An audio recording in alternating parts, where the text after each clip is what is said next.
संघर्ष की जीत। पहली रात को रामवती ने अंजलि को अपनी बेटी की तरह अपनाने का प्रयास किया, लेकिन शहर में पली बढ़ी अंजलि ने गांव की कठिनाइयों को महसूस किया। बिजली की कमी, पानी का सीमित स्रोत, साधारण भोजन और गांव का पुराना ढांचा, ये सब उसे तकलीफ देने लगे। उसके मन में कई तरह के सवाल उठे, लेकिन उसने कुछ न कहा। अंजलि ने कुछ दिनों तक खुद को परिस्थिति के अनुसार ढालने की कोशिश की, लेकिन एक दिन। नमस्कार मित्रों, ज्ञान गंगा चैनल के हिंदी कहानियों में आप सभी का स्वागत है। मैं वंदना श्रीवास्तव आज आप सबके समक्ष फिर एक मार्मिक तथा प्रेरणादायक कहानी लेकर उपस्थित हुई हूँ। दोस्तों, आपने मेरे चैनल को यदि अब तक सब्सक्राइब नहीं किया है तो प्लीज़ जल्दी से सब्सक्राइब कर लीजिए। तो चलिए बिना देर किए हुए प्रारंभ करती हूँ आज की ये पूरी कहानी। रामवती गांव की एक गरीब लेकिन आत्मनिर्भर महिला थी। उम्र के उस पड़ाव में जब लोग आराम से रहना पसंद करते हैं, रामवती अब भी अपने खेतों में काम करती थी। उनके पति का देहांत कई साल पहले हो चुका था और उनकी जिंदगी का एकमात्र सहारा उनका बेटा रोहित था।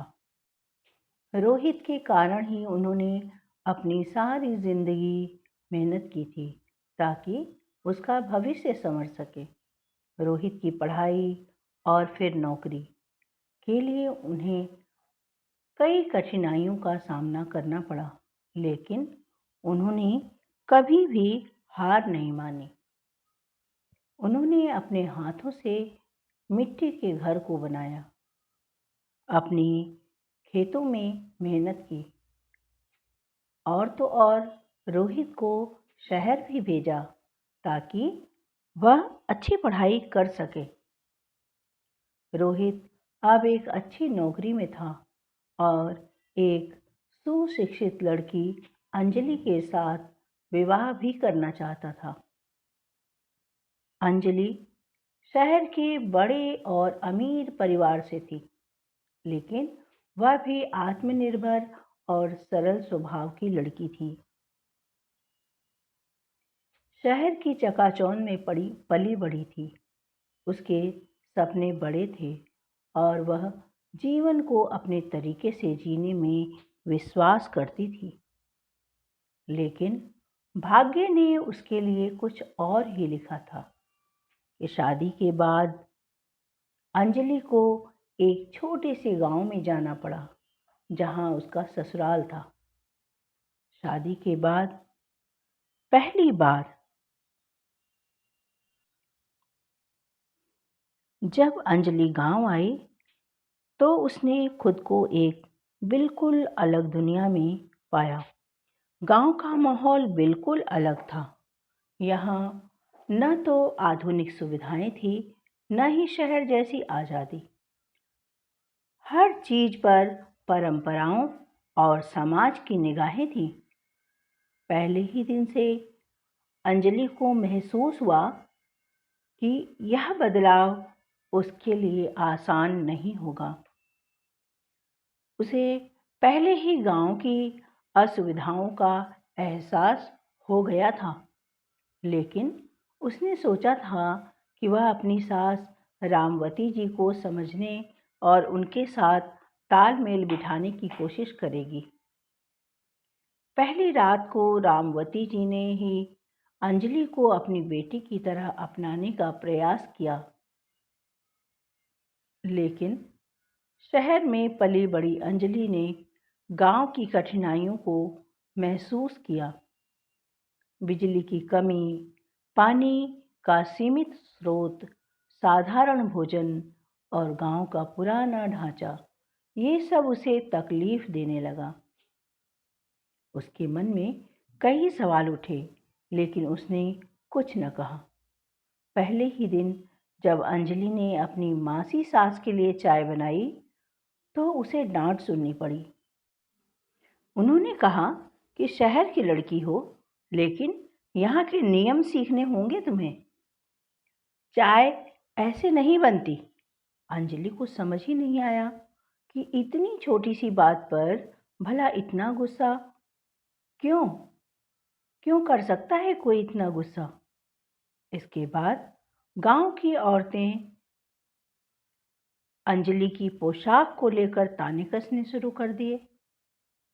बहू है पर कपड़े तो देखो इसके, गांव में ऐसे नहीं चलता। धीरे धीरे अंजलि ने अपनी पसंद छोड़कर साड़ी पहनना शुरू कर दिया, लेकिन हर बदलाव के बाद भी उसे अपनी जगह नहीं मिल रही थी। फिर एक रात जब अंजलि की तबीयत खराब थी, उसने अपने पति से मदद मांगी, लेकिन रोहित ने कहा कि यहाँ औरतें छोटी मोटी तकलीफों की शिकायतें नहीं करती, तुम भी खुद को मजबूत बनाओ। अब अंजलि को एहसास हुआ कि उसके लिए यह लड़ाई अकेले ही लड़नी होगी। शादी के अगले ही दिन अंजलि ने अपने नए घर में रसोई को संभालने का प्रयास किया। उसकी मासी सास ने उसे चूल्हे के पास बैठने को कहा। शहर में गैस चूल्हे की आदत होने के कारण अंजलि के लिए यह नया अनुभव था और असहनीय भी था। धुएं से उसकी आंखें जलने लगी और खांसी से उसकी सांसें रुकने लगी, लेकिन उसकी मासी सास ने कोई भी सहानुभूति नहीं दिखाई। उन्होंने कहा कि शहर की लड़की हो ना, पर यहाँ ऐसे ही खाना बनता है। अगर सीखना है तो सहना भी पड़ेगा। कुछ ही दिनों बाद गांव के रीति रिवाज के अनुसार अंजलि को भैंस का दूध निकालने की जिम्मेदारी भी दी गई। उसने डरते डरते भैंस के पास जाने की कोशिश की, लेकिन एक झटके में भैंस ने उसे गिरा दिया। उसकी मासी सास और गांव की कुछ औरतें दरवाजे पर खड़ी हंस रही थी। उन्होंने कहा कि देखो देखो, हमारी बहू कैसी कमज़ोर है। शहर में तो बस आराम करने की आदत पड़ी होगी ना। उनकी हंसी अंजलि के दिल को चीर गई। अंजलि के पहनावे को लेकर आए दिन ताने मिलते। एक बार उसने साड़ी ठीक से पहनने की कोशिश की, लेकिन उसमें फंसकर वह गिर गई। यह देखकर उसकी मासी सास ने कहा कि शहर की पढ़ी लिखी बहू को गांव की साड़ी भी संभालनी नहीं आती। अंजलि चुपचाप अपने आंसू पोंछकर फिर से साड़ी पहनने की कोशिश करती। गर्मियों के दिन थे जब अंजलि को पहली बार खेतों में काम करने के लिए भेजा गया। तपती धूप थी और उस धूप में उसे फसल काटनी थी। उसके हाथ छिल गए और खून बहने लगा, लेकिन घर लौटने पर उसकी मासी सास ने यह कहकर उसे डांट दिया कि तुम्हारे जैसे नाजुक लोग हमारे घर की बहू बनने लायक नहीं है। अंजलि दर्द से कराह रही थी, लेकिन किसी ने उसकी तरफ ध्यान नहीं दिया। यह सब देखकर अंजलि की सास रामवती देवी पीड़ा से भर जाती, पर अपनी बहन से कुछ न कह पाती थी। वे एक विधवा स्त्री थी, इसलिए गांव का यह नियम था कि किसी भी शुभ कार्य या रस्म में विधवाएं हिस्सा नहीं ले सकती थी। इसी कारण से सारी रस्में मासी सास को ही करवानी थी। मासी सास यह चाहती थी कि रोहित की शादी उसके द्वारा बताई गई लड़की से ही हो, परंतु रामवती के ऐसा न करने के कारण ही रस्मों के नाम पर मासी सास ने अंजलि को परेशान करना शुरू कर दिया था। हद तो तब हो गई जब एक दिन अंजलि को पता चला कि उसकी माँ बहुत गंभीर रूप से बीमार है और वह शहर जाना चाहती थी, लेकिन मासी सास ने उसे जाने से मना कर दिया। परंतु जैसे ही रामवती को यह बात पता चली तो उन्होंने तुरंत रोहित के साथ अंजलि को उसके घर जाने के लिए कहा। यह सुनकर मासी सास ने अपना मुंह बना लिया। रामवती ने अपनी बहन से कहा कि दीदी, आखिर किस मिट्टी की बनी हुई हैं आप? अब बस भी करो इस बच्ची पर अत्याचार करना। यह सुनते ही मासी सास को बहुत क्रोध आया और वे अपने घर वापस चली गई, जिससे सभी ने चैन की सांस ली और अंजलि को जल्दी जाने के लिए कहा। परंतु जब तक अंजलि वहां पहुंची तो उसकी माँ दुनिया छोड़ चुकी थी। उसने अपनी माँ की तस्वीर के सामने सिर झुकाकर कहा, माँ, मैं आपकी आखिरी सांसों में भी साथ नहीं रह पाई। जब अंजलि अपने ससुराल वापस आई तो उसने देखा कि उसकी सास रामवती एक बहुत ही सुलझी और समझदार महिला है। अंजलि ने कुछ दिनों तक खुद को परिस्थिति के अनुसार ढालने की कोशिश की, लेकिन एक दिन जब उसने देखा कि रामवती बूढ़ी होने के बावजूद भी खेतों में कठिन परिश्रम कर रही थी, तो यह देखकर वह हैरान रह गई। अंजलि ने रामवती जी से कहा, अम्मा, आप क्यों इतनी मेहनत कर रही हैं? अब मैं हूं ना आपके साथ, मुझे बताइए क्या करना है। रामवती जी ने मुस्कुराते हुए कहा, बिटिया, मैं तो सारी जिंदगी से यही कर रही हूँ, अब कैसे आराम करूँ? मेरी आदत हो गई है ये सब काम करने की। अंजलि ने उनकी बात सुनी, लेकिन वह भीतर ही भीतर रो पड़ी।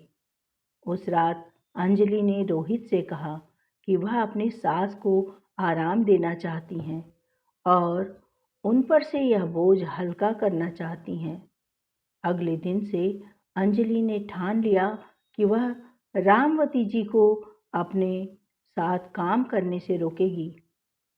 वह सुबह जल्दी उठकर रामवती जी के कामों में हाथ बटाने लगी, लेकिन उसकी आधुनिक सोच और ग्रामीण परंपराओं में अक्सर टकराव होता। रामवती जी की जड़ी बूटी वाली दवाओं और प्राकृतिक उपचारों का वह मजाक उड़ाती और उसकी सास चुपचाप मुस्कुराकर सब कुछ सह लेती थी। एक दिन अचानक रामवती जी को बहुत तेज बुखार हुआ और वह चारपाई पर गिर पड़ी। गांव में डॉक्टर के पास पहुंचने के लिए कोई साधन नहीं थे और उनकी हालत बिगड़ने लगी। अंजलि ने गांव के पुराने उपचारों की जगह आधुनिक उपचार की मांग की, लेकिन तुरंत डॉक्टर को बुलाना उस गांव में संभव नहीं था। अंजलि ने सास के लिए वो सारे इलाज किए जो उसे मालूम थे और अपने सामने उनकी हालत देखकर रोने लगी। रामवती जी ने उसे अपने पास बुलाकर प्यार से कहा, बेटी, सब कुछ ईश्वर के हाथ में है, तुम इतनी चिंता मत करो, मैं ठीक हो जाऊंगी। अंजलि की आंखों में आंसू थे और उसने पहली बार महसूस किया कि रामवती जी का धैर्य और उनके जीवन की सादगी कितनी गहरी है। वह रामवती जी को अपनी माँ के लिए माँ के जैसे प्यार करती थी। इसलिए अंजलि ने गांव के लोगों से मदद मांगी और उन्होंने कुछ घरेलू उपचार बताए और उसे सांत्वना भी दी। गांव के लोग रामवती जी को बहुत प्यार करते थे और उनकी सहायता के लिए वे तुरंत आ गए। गांव की महिलाओं ने अंजलि को यह समझाया कि उसकी सास कितनी मेहनती और समर्पित रही हैं और किस तरह उन्होंने गांव की कई महिलाओं की सहायता भी की है। रामवती जी अब धीरे धीरे स्वस्थ होने लगी और अंजलि उनके साथ बैठकर उनकी कहानियां सुनती। उसने जाना कि उसकी सास कितनी महान महिला है। उसने रामवती के लिए प्यार और आदर महसूस किया। उसके भीतर यह बदलाव उसके रिश्ते को और मजबूत बना रहा था।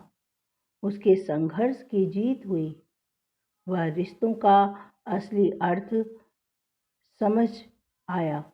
अब अंजलि ने गांव की अन्य महिलाओं के साथ मिलकर सामाजिक कार्य शुरू किया। गांव वाले भी अब अंजलि को बहुत पसंद करने लगे थे। अंजलि ने अब शिक्षा, स्वास्थ्य और महिलाओं की सशक्तिकरण पर ध्यान दिया। रामवती जी ने उसे हर कदम पर साथ दिया और अब वे दोनों एक दूसरे की ताकत बन चुकी थी। अंजलि और रामवती जी का यह रिश्ता अब समाज के लिए प्रेरणा बन गया था। गांव के लोग उनकी जोड़ी की तारीफ करते और दोनों की सेवा भाव को देखकर सीखने लगे। अंजलि ने भी महसूस किया कि असली खुशियां महंगे वस्त्रों और आराम में नहीं है, बल्कि रिश्तों की गहराई और सेवा में है। इस कहानी से एक बात साफ होती है दोस्तों, कि रिश्तों की सच्चाई, ईमानदारी और प्रेम ही सबसे बड़ा धन होता है। अंजलि ने रामवती जी के साथ रहकर यह सीखा कि जिंदगी में कुछ भी पाना मुश्किल नहीं है, अगर आपके पास सही सोच, धैर्य और परिश्रम करने का जज्बा है। इस रिश्ते ने हमें यह सिखाया कि अगर दिलों में प्यार और सम्मान हो तो कोई भी बाधा आड़े नहीं आ सकती। तो दोस्तों, आप लोगों को मेरी यह कहानी कैसी लगी? यदि कहानी पसंद आई हो तो चैनल को लाइक और शेयर करें। चैनल पर नए हैं तो चैनल को सब्सक्राइब अवश्य कर लें। मित्रों, अगर आप सब यह चाहते हैं कि मेरी कहानियाँ आप सदैव ऐसे ही सुनते रहें, तो आप सभी को लाइक और कमेंट्स करना चाहिए दोस्तों, जिससे मैं उत्साहित होकर आपके लिए और अच्छी से अच्छी कहानियाँ लिख सकूं। आप और किस तरह की कहानियाँ सुनना पसंद करते हैं, कृपया कमेंट्स करके प्लीज़ अवश्य बताएं। दोस्तों, मेरे चैनल को सब्सक्राइब अवश्य कर लीजिएगा जिन्होंने नहीं किया है, जिससे कि मेरे द्वारा सुनाई गई कहानी आप सबके पास सबसे पहले पहुँचे, जिसे सुनकर आप सबसे पहले आनंद ले सकें। और हाँ, बेल आइकन को हिट करना बिल्कुल भी न भूलें दोस्तों। और अच्छी से अच्छी कहानियाँ सुनने के लिए आप मेरे साथ जुड़े रहकर मेरा हौसला बढ़ाते रहिए। और मेरे द्वारा यह कहानी सुनने के लिए आपका बहुत बहुत धन्यवाद दोस्तों। यदि आप सब यह चाहते हैं कि मैं अपनी कहानी के अंत में आप सबका नाम पुकारूं, तो कमेंट्स में अपना और जिस जगह पर आप रहते हैं उस जगह का नाम अवश्य लिखें, जिससे कि मैं आपका नाम पुकार सकूं। दोस्तों, लाइक, कमेंट्स और शेयर करना बिल्कुल भी न भूलें। कमेंट्स का सिलसिला बंद नहीं होना चाहिए, क्योंकि वही मेरा रिवार्ड है दोस्तों। मिलते हैं फिर एक नई कहानी के साथ। तब तक के लिए आप मुझे आज्ञा दीजिए। धन्यवाद। बाय बाय दोस्तों।